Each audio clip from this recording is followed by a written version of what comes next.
going to introduce these fabulous people that are here to you today. They were all part of season 2, and some of them part of season 1. First, we have Dee Johnson, who is the showrunner for Mars season 2 and the executive producer.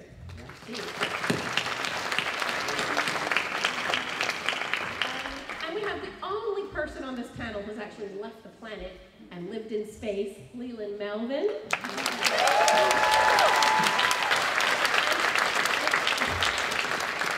Leland loves dogs. That's going to come back later. Next, we have Jihae, who plays Commander Hannah Sung in Mars season 1 and season 2. Also a musician. We have Andy Weir, who is the author of Martian and Artemis, the new book.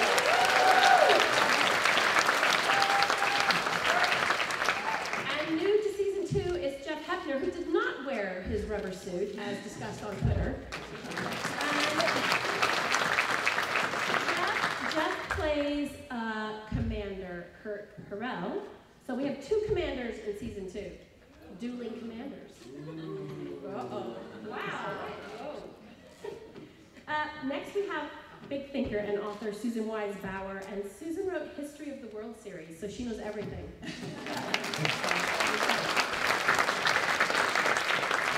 And really the reason we're here is because someone wrote a book called How We'll Live on Mars, and that is Stephen Petranek, who's sitting at the end of the table. And also the co-executive producer, is that correct? Yep. All right. Well, here we are. We have gone to Mars, we have landed on Mars, and it's 5 years later, and here we are, and there is a ton of stuff happening on Mars this season. There's so much drama, you don't even believe how much drama there is. And we've got injuries, we've got contagions, we have sex, we have love, we have couple fights, we have dogs, we have injuries, we have issues with dog. We have a dog. I'm sure the dog's going to have puppies, and then we're going to have a problem. Leland likes dogs. I think it's pretty hard to have puppy. So, I've seen the picture. I mean, all the stuff that's happening doesn't even touch on the realities of living in a contained space underground, right? So I want to talk today. I thought you guys might want to hear about, like, what would it actually be like to live in a community underground like this, you know, in pods? And for you, like, what are we going to expect from season 2? There's a lot of firsts that are going to happen out there. Well, there are a lot of firsts. I mean, we went into season 2 thinking, season 1 was primarily about the journey to get there and sort of establish a base there. And season 2, we do jump time by 5 years, and we are an established community much bigger. And the question is, what is like living like on Mars? And really, in terms of the writing side, we were asking ourselves what it would be like to live in a very enclosed space where you never have fresh air, ever. Yeah. Where you're in confined quarters with people that you get to know pretty darn well for a really long period of time. And our first season characters have been there by then 9 years, which is a really long time to live on Mars in domes and whatnot. So we really dug in and explored what that would be like, and what would be involved, and the tensions that might flare. But you did build they did build a bar. We did build a bar. But you know, when I was thinking to myself, if I went there, there's no way I would need at least to be able to have a drink on occasion. Yeah. And the interesting thing about the bar is there's a lot of stuff that happens in there, Jeff and Jihae, right? There's a lot of like personal things that happen. And You're making it sound a lot dirtier. You know, everybody loves that, right? But there are. I mean, but real bars create a place for humans to come and co-ruminate and have discussion and understand why they're there or emote. You know, I mean. Well, of course, and in a sense, to untangle some of the drama, I mean, you need a place to unwind, and it would make sense that it would evolve into that. I mean, if we were all just kind of contained in one little spot, I'm sure everybody would go even crazier than they already do. I mean, it's kind of like if all of us were living in the convention center. You know what I mean? And there's no daylight, there's no sunlight, there's no sunset. So you don't have the circadian rhythms that we're used to and we need to be able to get the rest. You know, and so they're actually creating that in the bar. These are a bunch of nerds you're talking to. They don't see the sun anyway. That's also true. But they did manufacture sun and environment. The bar is actually, it's not just a bar. I mean, it sounds like, it's not like from the bar in Star Wars. It's a bar, but it has kind of an outdoor area that sort of somewhat resembles Earth a little bit, as much as one can kind of replicate that on Mars. So in the real world of space, in Star City, where we train to go to the space station, there is a bar called Shep's Bar in Cottage 3. And it's not just the bar, it's where we also work out. So the gym and the bar are there. But I think a lot of times from this military motif, you have these wings and you have pieces of ships and different things, because it's a place where everyone comes and feels like you can let the rest of the day go away and you can bond and you can say that this is our home spot for all people to come and get a feeling for what it's like to be human again. We take a lot of our, I mean, we're all human, and we take a lot of our biases with us wherever we go. I guess the question, what? He's not human. Okay, good to know. Good to know.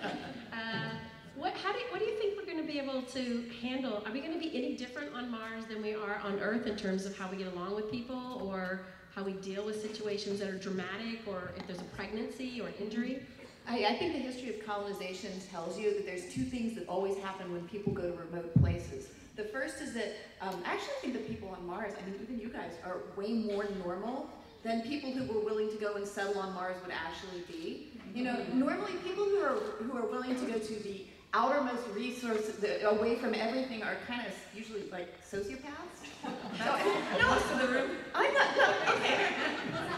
So I went back and read the Little House on the Prairie series with my kids, and you know, once you're a parent and you read that, you're like, Paul was a freak. What was wrong with this man?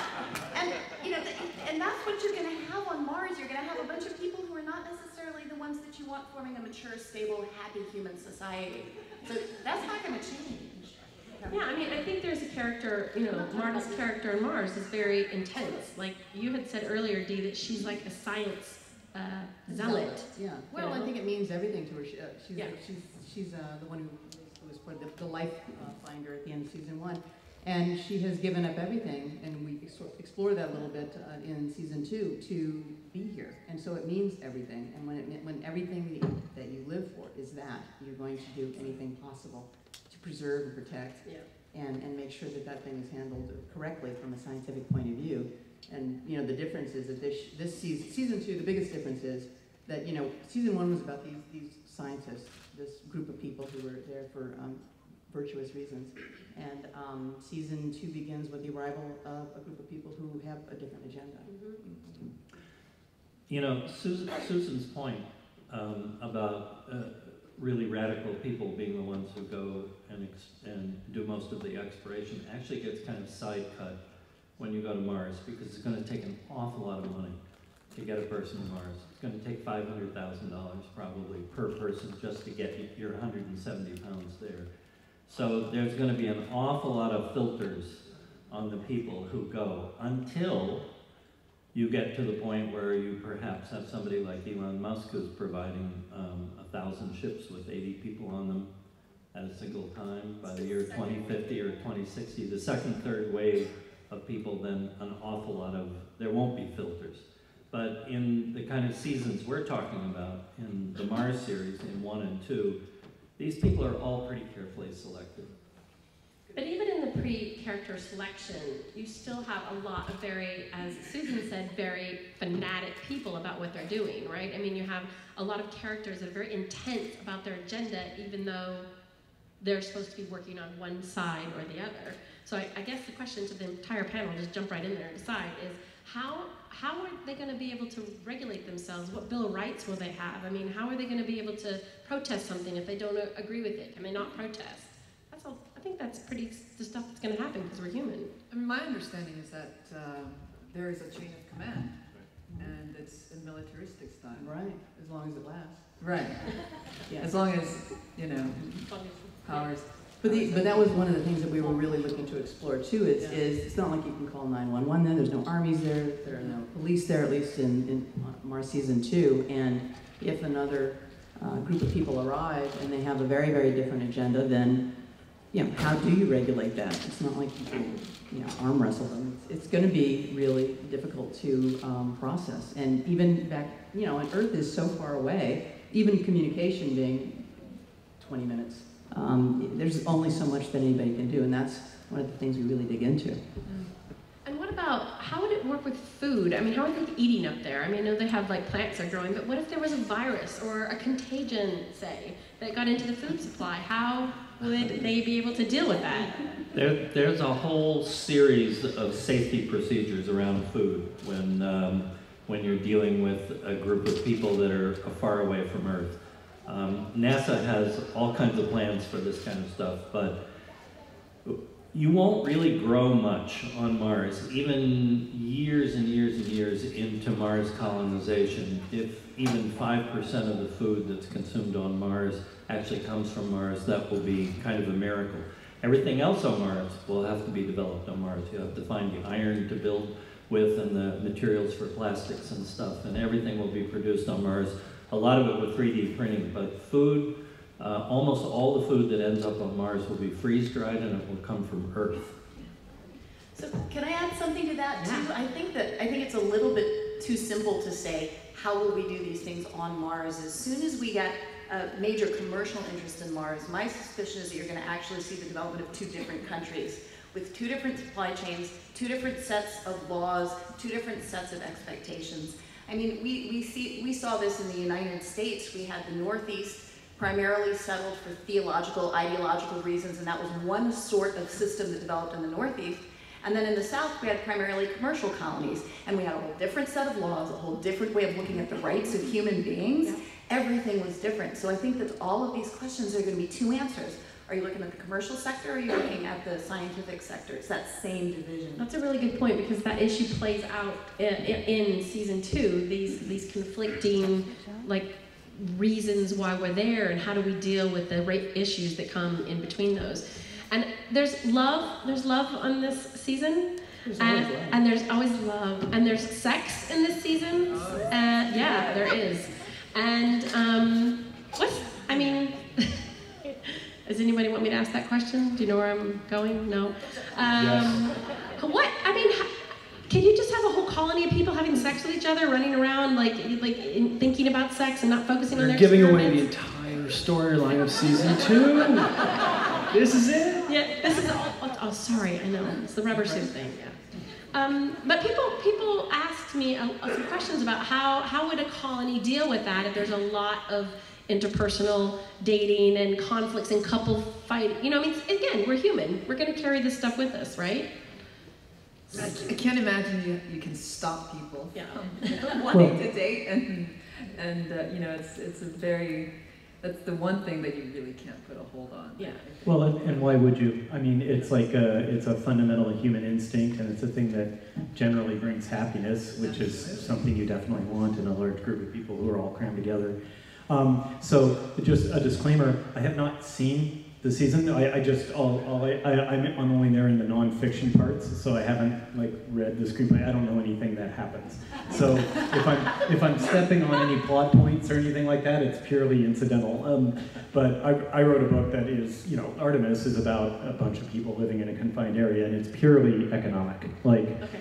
And I also, so answering your question from a few minutes, or sorry, the scenario you set up where there's there's scientific interests and commercial interests and blah, blah, blah. Historically, I think economics always wins.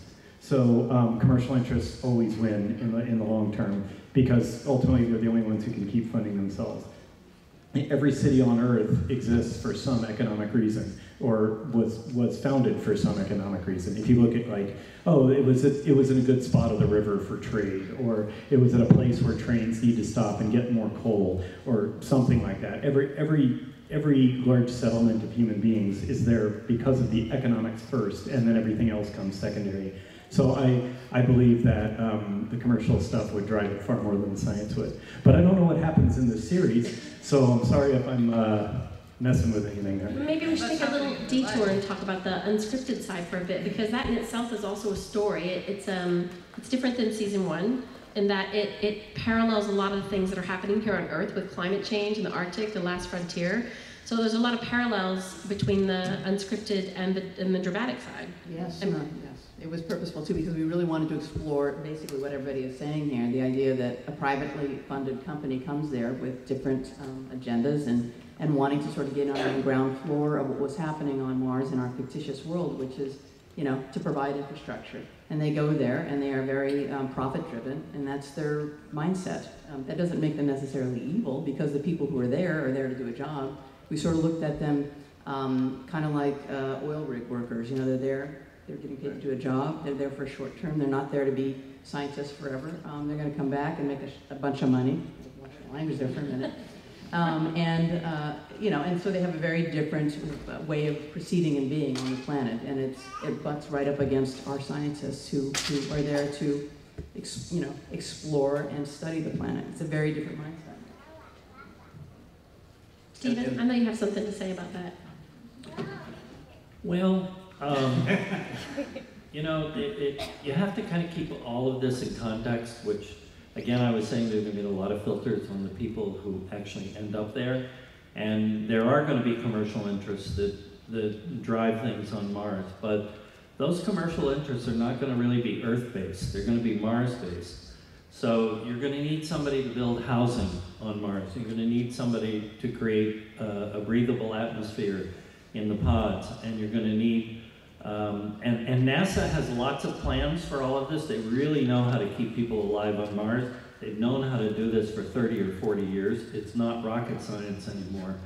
But when you want to expand from a small colony into larger groups, and we really are talking about 50,000 people on Mars within the next 50 years. When you want to start doing something like that, you have to create your own economics. As I said before, we won't be sending people from Earth to Mars to find something valuable. Say if you, it's very likely that there are entire riverbeds on Mars that are coated with platinum. By the time you pull the platinum off of the riverbeds and put them in a rocket ship and send them back to Earth, the platinum is worthless, especially if you destroy the market for platinum on Earth. So what do you think is going to happen on Mars? Business run, science run? Boil it down. I think business for the good of the people on Mars, including the people who are trying to do research on Mars, there's going to be a tremendously cooperative aspect to that. But I think I want to take a counterpoint here and see what the panel has to say. I mean, we've proven on Earth we're not very good at that. So what makes you think? But yes, but that makes it even more important to work together. But we're still humans. We're going to take that side of us, that capitalistic or scientific side with us, and I think apply it even in more fervor in a smaller place where we have to survive. I'm really anxious for someone to weigh in on this. Oh, wait, I mean, you're smarter than I, so I'll go first and then you'll fix it after I talk. But the idea of doing this and going to Mars and pushing this all forward is incredibly optimistic in itself. And then what we typically have done as we've started something in the vein of optimism, the ego gets in the way, and our humanness gets in the way, and our pettiness gets in the way, and we repeat that process over and over again until we find the next spot to leap into. And this is incredibly optimistic just to think about. That one, we're going to survive long enough to put people there, then we're going to go there, and then we're going to fix it. And everybody's woken up here hungover, almost all of you, and you're going, all right, this is it. That was the last time. I'm going to fix it. I'm going to do it better. And this is just a really expensive way of doing that. And we still seem to find a way not to over the short term. But every one of us can find those long-term fixes and improvements that we've made on a personal level. So you have to have that balance. Yeah, there's going to be some things that we do incredibly wrong, but we're going to do them better than we did here. And I think that we do a lot of things wrong on this planet that the people who get filtered to make their way to Mars will be better. But they're still going to fuck up something. Science and industry really go hand in hand, but I think that one thing we're trying to do with season 2 is that, to really, not to repeat the mistakes made on Earth, to really understand something, you have to really, really understand something before you start aggressively working it. And I think that that's sort of at the crux of season 2. It's like, how aggressive are you going to be with this other planet before you completely understand it? And I think, I'm not a historian, but I think that we've done a lot of really aggressive stuff in human history before we really fully understood it. Yeah, and we'll continue to. I mean, every time we think it's like your hangover analogy, I like that, okay? I'm not going to drink, I'm not going to do that again, but you're going to do something equally stupid in the absence of, that release. So, but that's our history. is we make great advances in some areas. So, you know, in the present day, we've made some great advances in the area of various kinds of human rights. We are, some of us anyway, making progress on how we care for the planet in some ways, but at the same time, there are new, enormously destructive economic forces at play, which are enslaving people in different ways and are just as noxious as past things that we've done wrong. We just can't see them until we're in the middle of them. And you know, I'd love to be an optimist, but I'm not anymore. You know, we're going to make some massive mistake on Mars. The truth is we probably don't even know yet what it's going to be. I mean, the environment is so hostile that, you know, we make mistakes here constantly on a climate level, on an environmental level. And we will see a tsunami, we will see all these natural disasters, but unless it directly affects us, we don't really do that much. Whereas on Mars, you know, the environment is so hostile that if you do one little thing wrong, you can die. So I think it's this huge difference, you know, where as multinational groups have to come together in order for us to do anything or to go to Mars altogether anyway, because at this point in time, we have to use the Russians. Not use the Russians, but work with the Russians. we worked with the Russians for quite a while, and in the trenches, you know, Putin and Obama, or Trump, well, Trump loves Putin, but Putin and Obama could be going at it. But in the trenches, we all know that if we don't get along, we die. We die in space. And when I was up there, I was with Russians, German, French, the first female commander, Dr. Peggy Whitson, having a meal, breaking bread at 17,500 miles per hour, going around the planet, looking at our respective homes, thinking our parents are probably eating, your parents are probably eating, and we are getting along.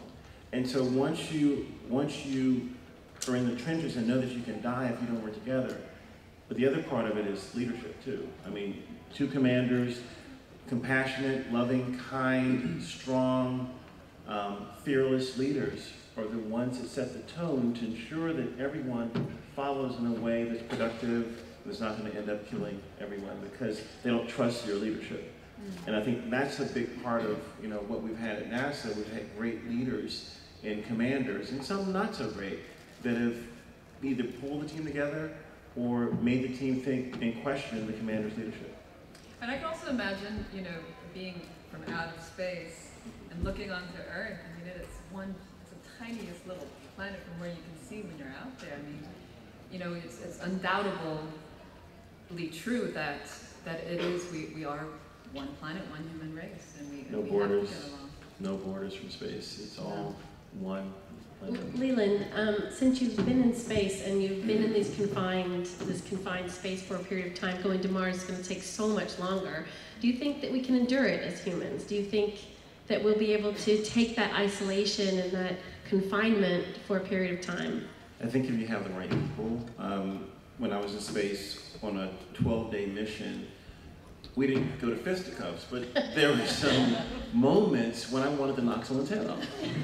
And how do you deal with that in such a, you know, you're... Right, but that's a natural thing that happens to humans, whether it's a short duration or a long duration flight. But I think if you have the right people that have worked together for a while, or in touch with their feelings, with their, and you understand, you break a lot of bread with Dee and say, Dee, you know, what is your trigger point? What makes you pissed off? So I want to piss you off and see how you react, and then I'm not going to do that anymore. Or if you're about to get pissed off, I know that if you're thirsty, that you start getting pissed off, I'll give you some water.